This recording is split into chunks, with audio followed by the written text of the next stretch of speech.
Der Christian stiftet seine ganzen Spätzchen zum Kiffen an. Und dass er sich seine Sucht leisten kann, fängt er das Rauschgift-Tanteln an. Als Hummerl ist sein Alten nur ein Gefallen schuldig und lügt ihm an und sagt, dass mein Vordertantler einen harten Handel geführt hat. Danach muss er einen Streit ausräumen zwischen einem Lorenz und den sein Schreibstummmensch.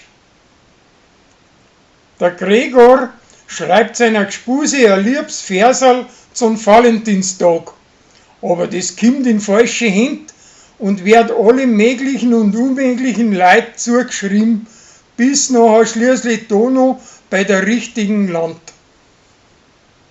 Der Roland möchte mit Zwiebel im Hinterstiefel von der Apotheken eine romantische Nacht feiern, aber das Ganze wird eine einzige Plage.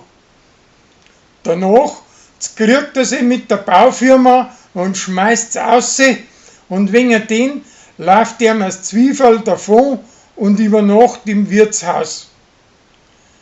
Der Patrick bringt aber die zwei wieder zusammen und der Roland holt den Baumeister wieder zurück und die Baustelle läuft wieder wie normal weiter.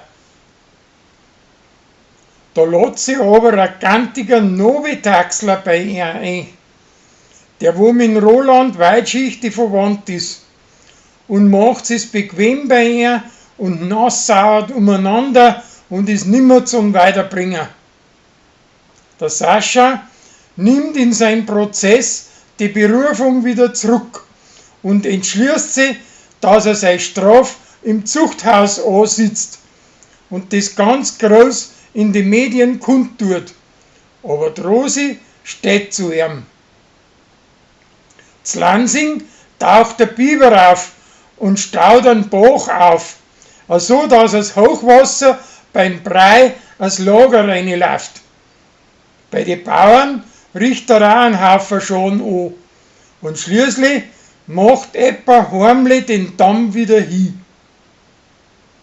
Der Ludwig schlagt wieder einmal z Lansing auf und forscht nach über eine alte Reibergeschichte vor 150 Jahren und da kommt er dahinter, dass der Reiber ausgeschaut hat, als wie der Gregor.